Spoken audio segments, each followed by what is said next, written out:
우리는 길보 축제를 마친 후에 지난 주일에 하나님의 언약을 붙잡은 사람들의 선택이라는 제목으로 함께 나누었습니다. 예수님이 십자가에 죽으시기 전까지 제자들은 예수님을 향한 자신들의 의지를 강력하게 피력했습니다.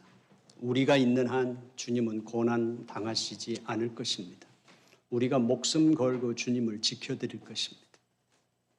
그리고 예수에 대한 그들의 마음의 진정성도 그들은 고백했었습니다. 그러나 그들의 의지가 어떠했던, 그들의 감정이 어떠했던, 그들이 예수를 누구로 알고 있었던 상관없이 예수가 십자가의 고난을 당할 때 그들은 그 고난에 동참할 수 없는 존재라는 인간의 연약함과 인간의 허함을 그들은 절망으로 느꼈습니다. 그리고 그들은 부활하신 주님과 함께 교제를 하며 새로운 주님의 그 떠나심 속에서 그의 약속의 분부를 붙잡고 한자리에 모여서 한 마음으로 기도했다라는 것을 함께 나누었습니다.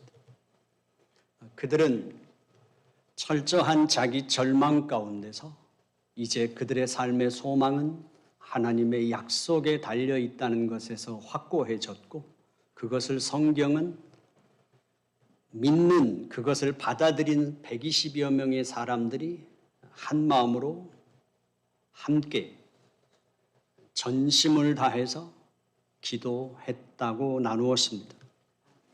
그들이 기도하고 있는 중에 오늘 사도행전 2장 1절에서는 오순절이 이미 이르매라고 시작을 합니다. 이미 이르렀다. 120명의 그 정도의 사람들이 하나님 앞에 모든 것을 걸고 기도의 응답이 올 때까지, 하나님의 약속의 시간이 올 때까지 기도하고 있었지만, 그러나 오늘 성령 하나님이 오순절날 임하실 거라는, 그것이 하나님의 시간이라는 걸 그들은 전혀 알지 못하고 그날도 이미 그들은 함께 한자리에 모여서 기도하고 있었습니다. 그때 호련히 하늘로부터 성령 하나님의 임재가 일어났습니다. 지난주에 마지막에 권면을 드렸던 건 우리가 개인적으로도 경건 생활을 하고 우리의 신앙적인 개인의 삶이 중요하기도 하지만 우리는 교회로 모여야 할 때 모일 수 있는 힘을 갖는 것도 중요하다는 걸 나누었습니다. 여기 한자리에 함께 모였다. 한자리에 함께 모인 이것이 교회입니다. 우리라고 하는 그 공동체가 교회인 것이죠. 우리는 그래서 오늘도 모였습니다. 그리고 가장 간단하게 제 설교 스타일을 벗어난 상태로 여러분들과 말씀을 나누겠습니다. 이제 황 장로님 선교 보고가 있으니까 짧게 나누겠습니다. 오늘 말씀에 보면 그들이 한자리에 모여서 기도하고 있을 때 2절 말씀에 뭐라고 나옵니까? 호련히 하늘로부터 급하고 강한 바람 같은 소리가 있었다. 그리고 그들이 앉은 온 집에 그 소리가 가득했다. 강하고 하늘로부터 부는 그 강한 바람이었습니까? 아니면 바람 같은 소리였습니까? 바람 같은 소리, 불의 혀 같은 성령의 임하심, 이렇게 표현이 되어 있습니다. 첫 번째로 강한 바람 같은 소리가 들렸다. 성령 하나님의 그 임재를 가장 처음으로 느낀 신체 부위가 어딜까요? 신체 부위가 어디였을까요? 소리라면 어디였을까요? 귀였겠죠. 그렇다면 우리의 신앙의 출발, 하나님의 임재의 시작점은 우리 신체 부위에서 가장 첫 번째가 어디라고요? 귀라고요. 우리가 신앙생활하면서 가장 예민하게 첫 번째로 다루어져야 할 부분이라고 생각합니다. 유아들이 엄마라는 말을 처음에 하든 아니면 아빠라는 말을 처음에 하든 둘 중에 하나를 이 세상에서 입을 떼는 첫 언어가 될지 모르겠지만 그 유아가 말을 할 때 입이 발달하여 성장하여 말을 할까요? 청각을 통해서 말을 할까요? 입을 통해서 엄마라고 부르던 아빠라고 부르던 그 언어를 처음으로 뱉어내기 전에 이미 수천, 수만 번의 청각을 통해서 그 말을 듣는다는 거예요. 그래서 한국 사람이 결혼하여 아이를 낳으면 한국말을 합니다. 왜요? 한국말을 들으니까 계속해서 한국말을 들었거든요. 미국에서 2세로 태어난 아이들이 뭔가 공동체로 킨더가든에 가기 전까지 집에서 대부분 한국말을 합니다. 그러다가 킨더가든을 가는 순간부터 아이들이 뭘로 바뀌어요? 영어를 바뀌어요. 뭘 들어서 그럴까요? 뭘 더 많이 듣기 때문에 한국말을 하던 애가 영어로 혀까지 꼬부라질까요?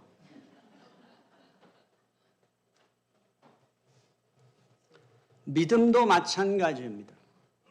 기도해라, 말씀을 선포해라, 믿음으로 행해라. 수만 번, 수천 번을 들어도 여러분들은 잘 안 변하는 이유가 뭘까요? 교회에서만 듣기 때문이에요. 집에서, 가정에서 부모를 통해서, 가정에서 부부가, 직장생활, 사회생활하면서 신앙인들을 통해서 우리는 신앙의 언어를 하거나 듣지 않기 때문에 신앙이 어려운 거예요. 믿음으로 살아라 백날 말해봐야 믿음으로 살고 싶지 않은 게 아니라 믿음으로 살아야 할 그 말씀의 씨앗이 정확하게 뿌려지지 않기 때문인 거예요. 말씀은 살았고 운동력이 있다고 성경은 말하는데 그 말씀의 씨앗이 제대로 안 뿌려지니까 살고 싶어도 못 사는 거죠. 벙어리가 말을 하고 싶지 않겠어요? 그런데 청각의 문제가 생겼기 때문에 언어의 문제가 생기는 거죠. 우리는 예수를 믿고 거듭나기 전까지 세상 말만 듣고 살았어요. 예수를 믿고 거듭나기 전까지 우리는 사람의 말만 듣고 살았어요. 그렇다면 예수를 믿고 거듭났다면 우리는 어떤 일이 새로 시작이 되어야 할까요? 우리는 듣는 일이 시작이 되어야 됩니다. 무엇을 들어야 할까요? 로마서 10장 17절에서 믿음은 들음에서 난다고 말합니다. 들어야 하고 그 들음은 그리스도의 말씀으로 말미암는다고 말합니다. 말씀을 들어야 하는 거죠. 우리는 하나님 나라의 언어를 들어야 하고 그 메시지를 들어야 하는 거죠. 교회에서뿐만 아니라 우리의 삶의 전 영역에서 그것이 일어나고 있느냐 하는 문제. 듣지 않고 알 길이 없고 살 길이 없는 거예요. 여기에서 조심해야 될 게 말씀을 듣기만 하거나 읽기만 하거나 공부만 하는 것 아주 위험합니다. 필요한 과정이지만 이런 거죠. 기도원 원장으로 오래 있던 목사님들에게서 나타나는 문제점이 뭘까요? 편협함입니다. 누구와 교제를 할 기회가 별로 없기 때문이죠. 본인이 성경을 읽고 본인이 그 성경을 해석하고 본인이 그 성경을 전해요. 그러니까 말씀을 듣는 데 있어 균형이 필요한데요. 예배를 통해서 말씀을 듣고 사랑방을 통해서 성도의 교제 가운데서 삶 가운데서의 일어나는 말씀을 서로 나누고 큐티를 하는 사람들은 더더욱 내가 개인적으로 하나님과 교제 생활을 하는 사람들은 더더욱 반드시 필요한 게 나눔이에요. 그렇지 않으면 개인 성향을 쫓아서 한쪽으로 치우치거나 그것이 굳어져 버릴 위험이 있다는 사실이죠. 자, 그렇다면 우리는 들어야 하는데 길벗교회에서 무엇을 들어야 할까요? 마태복음 16장에서 주님이 베드로와 제자들에게 말씀하십니다. 사람들이 나를 누구라 하느냐. 그때 베드로가 고백하죠. 주는 그리스도이시오 살아계신 하나님의 아들입니다. 그 대답과 함께 예수님이 교회에 대해서 말씀하신 게 있어요. 첫 번째, 교회는 공동의 신앙의 고백을 갖는 공동체고, 공동의 그 신앙의 고백은 바른 신앙의 고백이 있어야 한다는 것입니다. 그 고백이 공동으로 고백해야 될 신앙의 고백일 뿐만 아니라 바른 신앙의 고백은 주는 그리스도시요 살아계신 하나님의 아들입니다. 그리고 주님이 말씀하시죠. 내가 내 교회를 세우리라. 교회는 사람이 있으면 교회는 계속 유지되어야 하고, 사람이 10명도 안 모이면 우리 교회 폐쇄하든지 딴 교회하고 합칩시다 이렇게 가는 것도 아니면, 교회는 목사의 교회도 아니고 장로의 교회도 아니고 돈 많은 사람의 교회도 아니고, 교회는 주님께서 친히 세우시는 주님 그분의 교회인 거죠. 그분의 교회라는 건 뭘까요? 그렇다면 결국은 길벗교회는 복음을, 그 예수 그리스도의 그 복음을 어떻게 표현해서 축복함으로 세상을 변화시킨다. 그 축복함이 뭔가? 어떤 사람이 어떤 인생길을 돌아 어떤 모습으로 내 앞에 서 있을지라도 우리는 하나님은 여전히 당신을 사랑합니다. 그가 범죄를 저지른 자일지 모르고, 그가 사람들에게 비난받는 삶의 자리에 있을지 모르고, 그가 삶의 어떤 절망의 순간에 있는지 모르지만 그럼에도 불구하고 변하지 않는 그 성령 세례는 뭡니까? 하나님으로부터 말미암아 예수 그리스도의 이름으로 우리는 세례를 받는다는 건, 우리는 어떠한 경우에도 하나님의 사랑을 소외될 수 없고 버림받지 않는, 하나님은 어떠한 경우에도 우리를 사랑하신다는 메시지입니다. 그걸 길벗교회는 축복함으로 사람을 변화시킨다고 메시지화한 것입니다. 자, 그렇다면 길벗교회에서 어떤 행정이나 어떤 프로그램이나 우리 어떤 의지가 아니라 길벗교회에서 끊임없이 들어야 할 메시지는 무엇입니까? 축복함입니다. 하나님은 여전히 당신을 사랑합니다. 그리고 우리도 여전히 당신을 사랑합니다. 하나님께서 당신을 향하여 갖고 계신 그 계획은 철회될 수 없으며 파기되지 않습니다. 하나님께서 시작하셨으니 하나님께서 당신에게 하신 그 약속을 완성하실 것입니다. 이걸 끊임없이 들어야 한다고요. 길벗교회의 영성은 길벗교회가 예배를 드리고 말씀을 읽고 말씀을 가르치고 말씀을 공부하고 말씀을 묵상하고 말씀을 실천하며 기도하는 모든 것은 바로 이 선포를 감당하는 사람이 되기 위한 것입니다. 이것이 우리가 길벗교회라는 이름으로 함께하는 이유입니다. 모이는 이유예요. 새로운 교우가 왔을 때 등록하라고, 저는 별로 좋아하지 않지만 등록하라고 자꾸 등록카드 내밀 때 교회는 두려워해야 합니다.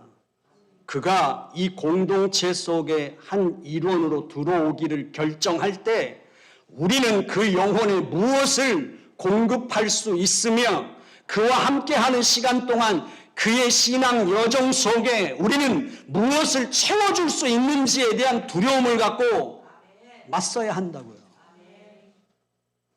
길벗교회가 수가 느는 것, 확장되는 것이 우선되기 전에 우리는 그 두려움으로 서로 만남과 인연을, 신앙의 인연을 맺어가는 것이라고요.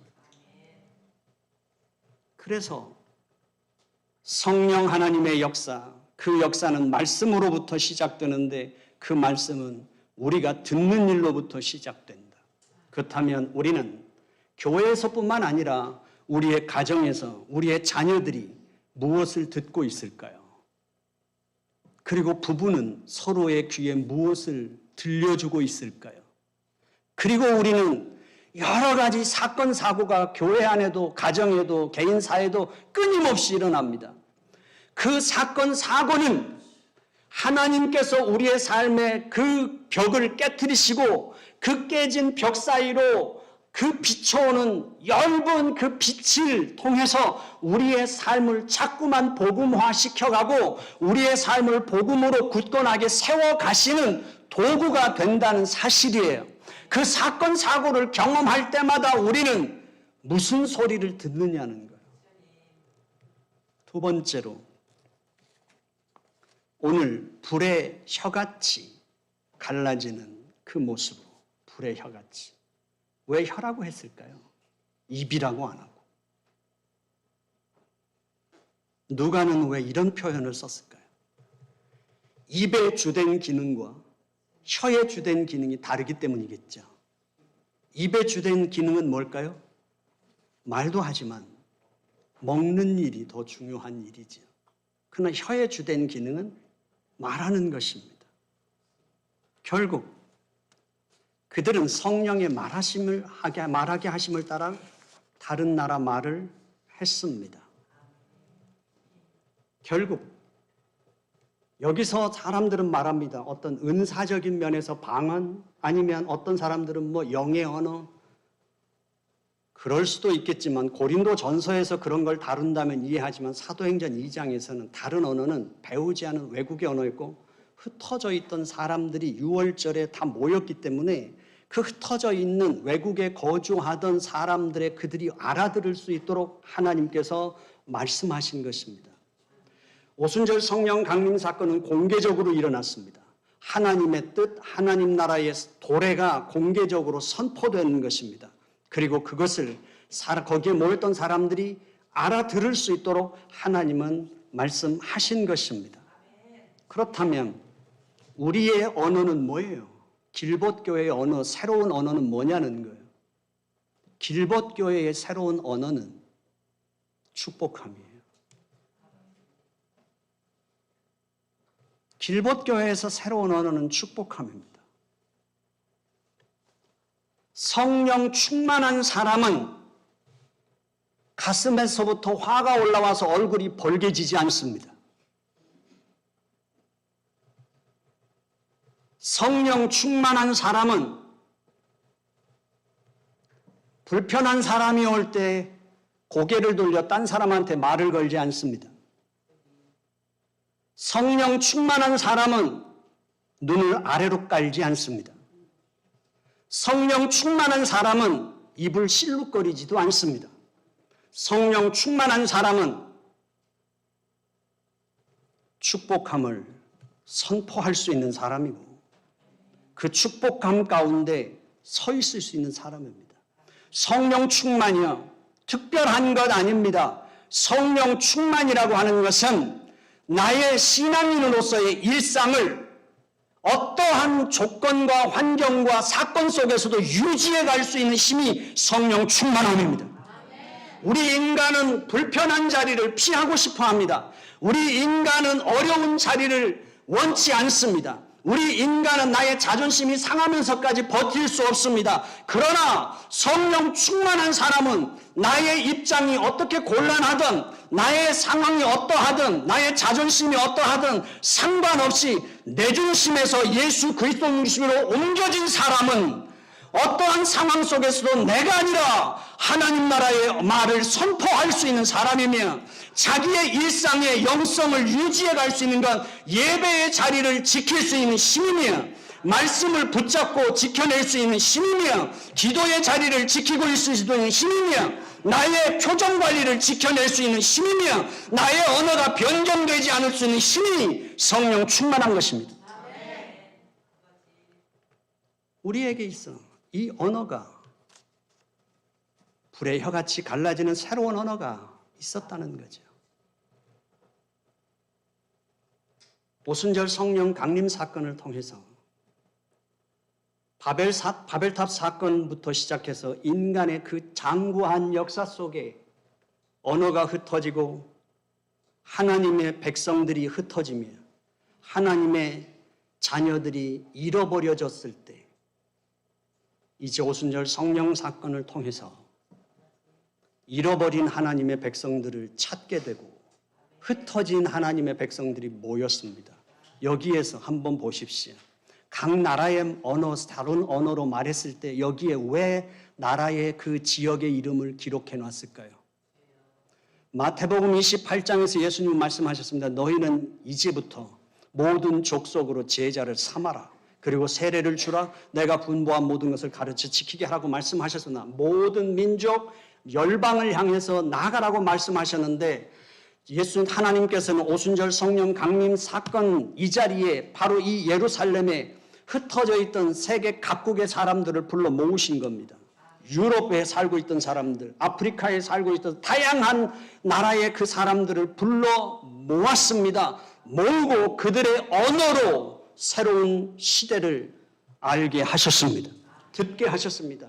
그리고 그들은 흩어졌고 자기의 삶의 자리로 돌아갔지만 그들은 하나님 나라에 뿌려진 첫 번째 씨앗들이 됐다는 사실이죠.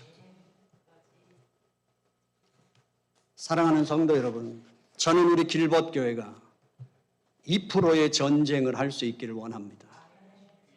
우리는 이 사순절 기간일 뿐만 아니라 길벗축제를 한 번 하고 이제 두 번째 길벗축제를 하기 전까지 2%의 전쟁을 하기를 원합니다. 여러분들은 여러분들의 신앙생활을 잘 못하는 이유를 이렇게 됩니다. 본받을 사람이 없어요. 보고 배울 사람이 없어요. 신앙생활은 100% 본받을 사람이 없습니다. 죽어야 우리는 온전해져요. 그렇다면 51%냐 49%냐가 성령 충만하냐 내 중심이냐 인간적이냐를 가르는 2%예요. 49%에 머물면 죽었다 깨나도 성령 하나님을 따를 수 없어요. 51%가 되면 나를 뛰어넘어 성령 하나님을 따라 살 수 있는 힘이 그 2%의 전쟁인 거예요. 요한과 베드로가 이 성령 사건 후에 늘 제9시 기도 시간에 올라갔습니다. 성전을 향해 올라갔어요. 그건 그들의 삶이었어요. 그런데 그 성전 미문 앞에 사람들이 가장 많이 다니는 그곳에 난지 40년쯤 된 안진뱅이가 앉아 있었어요. 매일 만났을 거예요. 안진뱅이도. 그리고 제9시 기도 시간이든 그 정해진 기도 시간에 성전에 올라가는 유대인들을 끊임없이 만났을 겁니다. 그 안진뱅이도 더 이상을 원하지 않았어요. 왜요? 40년이라는 시간이라는 것은 인간에게 포기할 수밖에 없는 시간이잖아요. 그도 유대인이면 성전에 들어가고 싶었을 거예요. 하나님을 예배하고 싶었을 거예요. 그러나 그 40년이라는 시간은 유대인들에게 병에 걸린 그런 불치병을 걸린 사람은 하나님 앞에 죄를 지었고 죄인이기 때문에 벌받아서 그렇다는 그들의 사고는 그로 하여금 자신을 포기하게 만들었을 거예요. 차라리 그는 이제 새끼 식사밖에 구걸할 게 없는 거예요. 그런데 그 성전에 들어가는 유대인들도 그를 바라보며 불쌍하게 생각했을 것이고 안타깝게 생각했을 거예요. 들어가는 유대인들도 40년 동안이라면 그가 낫을 거라고 기대했을까요? 그런데 성령 충만을 받고 나니까 그 안진뱅이는 그대로 있었어요. 요한과 베드로는 그들에게 달라졌죠. 49%일 때하고 51%일 때하고 달라졌습니다. 어제와 오늘이 달라요. 내가 줄 수 있는 건 네가 원하는 건 나한테 없다. 밥을 원하면 줄 수 없지만 내가 네게 있는 것을 주느니 나사렛 예수 그리스도의 이름으로 일어나 걸으라. 그가 새끼 밥보다 그의 인생에서 정말 원했던 소원은 뭘까요? 성전에 들어가서 뛰었어요. 그리고 하나님을 같이 찬양했어요. 우리 인생 경험으로 오면 세상 말이 있잖아요. 검은 짐승 거두는 게 아니라고. 사람 안 변한다는 거 쉽게 안 변하는 거 잘 알죠. 그러나 성령 충만을 받아 51%만 되어 보십시오. 49%의 나의 인생의 경험, 세상살이의 경험, 그것이 아니라 51%의 성령 하나님 쪽으로만 넘어와 보십시오. 그러면 축복함으로 사람은 변합니다. 축복함으로 인생은 바뀔 수 있습니다. 그리고 우리는 그 사람의 상태와 조건이 아니라 우리는 예수 그리스도의 그 복음의 능력과 권세를 믿을 수 있고 그것을 선포할 수 있는 사람이 될 것입니다. 평가하는 게 아니라 우리는 선포할 수 있습니다. 우리 길벗교회, 그래서 분위기 좋은 교회, 그런 교회 이상의 하나님의 재창조의 역사를 일으키는 교회가 되기를 원합니다. 그저 조금 편안하고 조금 좋았다가 불편하면 원래대로 돌아가는 49%가 아니라 51%의 그 싸움, 2%의 싸움에서 이기심으로 우리에게서 하나님의 역사를 목격하고 듣고 우리의 말로 할 수 있는 그런 교회가 되기를 주님의 이름으로 축원합니다. 기도하겠습니다. 하나님 아버지, 주님 앞에 왔습니다. 우리 길벗교회 정말 다른 언어, 그 축복함의 언어를 할 수 있는 교회가 되게 하여 주시옵시고 우리 길벗교회 어린아이부터 어른에 이르기까지 그 축복함의 소리를 귀에 쟁쟁하도록 들을 수 있게 하여 주시옵시기를 간절히 바라옵고 원하옵나이다. 그리고 아버지 하나님, 우리 길벗교회 다른 언어를 말할 수 있는 교회가 되게 하여 주시옵소서. 49%와 51% 사이를 왔다 갔다 할 수밖에 없는 우리의 연약한 존재이지만 그러나 하나님 아버지, 우리에게 신앙인으로서의 그 신앙의 일상을 놓치지 않을 만큼 하나님 앞에 서 있는 싸움만은 저희들이 포기하지 않게 하여 주시옵시고 뜻을 세워 그 일상을 붙잡는 데 승리할 수 있도록 함께하여 주시옵시사. 우리 길벗교회 안에서 복음으로 사람이 변하는 것을 확인받고 그 확인을 받는 만큼 그리고 반복된 경험만큼 우리는 어떠한 시련과 환난과 어려움 속에서도 기도할 수 있는 교회가 될 것이며 우리는 말씀을 붙잡는 교회가 될 줄로 믿습니다. 예수님의 이름으로 기도드려 싸움나이다. 아멘.